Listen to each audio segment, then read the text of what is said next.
સુરત શહેરના મહિન્દરપુરા વિસ્તારમાંથી એક ઇસમને હેલ્થ વોર્નિંગ વગરની વિદેશી સિગરેટ કિંમત ₹16,000ની મત્તાના મુદ્દામાલ સાથે એસઓજી પોલીસે ઝડપી પાડ્યો। સુરત પોલીસ કમિશનર અનુપમસિંહ ગેહલોતના આદેશ મુજબ સમગ્ર સુરત શહેરમાં નાર્કોટિક્સ ડ્રગ્સની બદીને નેસ્ત નાબૂદ કરવા માટે શહેરમાં પાનના ગલ્લા તથા ટોબેકો પ્રોડક્ટ્સના હોલસેલ વિક્રેતાઓ ઈ સિગરેટ હેલ્થ વોર્નિંગ વિનાની સિગરેટ ઈ હુક્કાનું વેચાણ કરતા રિટેલ અને હોલસેલ વેચાણ કરતા વિક્રેતાઓ અને દુકાનદારોને શોધી કાઢી તેમના વિરુદ્ધ કડક કાર્યવાહી કરવા માટે સૂચના આપેલ। તે અનુસાર નાયબ પોલીસ કમિશનર રાજદીપસિંહ નકુમ એસઓજીના માર્ગદર્શન મુજબ એસઓજી પોલીસના ઇન્સ્પેક્ટરની સૂચના મુજબ એસઓજીના અધિકારીઓની માણસો અલગ અલગ ટીમો બનાવીને ઈ સિગરેટ ઈ હુક્કાનું વેચાણ કરતા પાનના ગલ્લાઓ તથા ટોબેકો પ્રોડક્ટ્સના હોલસેલ દુકાનદારો પર ચાપતી નજર રાખેલ। તે દરમિયાન અહેકો જતીન કુમાર અને ઓપ્પોકો સિકંદર બિસ્મિલ્લાને મળેલ બાતમીના આધારે સંગમ પાન મસાલા દુકાન નંબર 2 વાસફ્રોડા પુલ મદની મસ્જિદ પાસે સલાબતપુરા સુરત ખાતે રેડ પાડીને આરોપી નસરુલ્લા અબુલ વફા શેખ ઉંમર 35 ધંધો વેપારનો રહેવાસી અલ રહેમાન પેલેસ અમન સોસાયટી જીવનજ્યોત સિનેમાની પાછળ ઉધના સુરતવાળાને ઝડપીને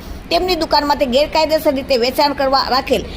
હેલ્થ વોર્નિંગ વગરની અલગ અલગ સિગરેટના પેકેટના 90 કુલ કિંમત ₹16,000ની મત્તાનો મુદ્દામાલ કબજે કરીને આરોપી વિરુદ્ધ cigarette and other tobacco product હેઠળ મહિન્દરપુરા પોલીસ સ્ટેશનમાં ગુનો રજીસ્ટર કરવામાં આવેલ છે। Bureau report daily India TV Surat.